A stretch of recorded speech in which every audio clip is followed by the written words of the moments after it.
Sangat menyayat hati seorang mahasiswa UUM maut dilanggar bas ketika menunggu bas dalam Universiti Utara Malaysia UUM. 2 tahun lalu seorang mahasiswa maut di asrama UUM. Kita nak tanya timbalan naib Chancellor hal ehwal pelajar UUM. Apakah jaminan akan datang untuk keselamatan para pelajar yang akan datang? Perkara ini sangat serius.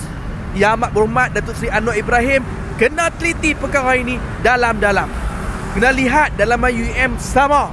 Sebelum ini saya lihat dalam TikTok bas terlalu sendat dengan pelajar, terlalu padat dengan pelajar, terlalu ramai dengan pelajar, sampai pemegang dalam bas itu tercabut. Janganlah ada kematian lagi di UUM.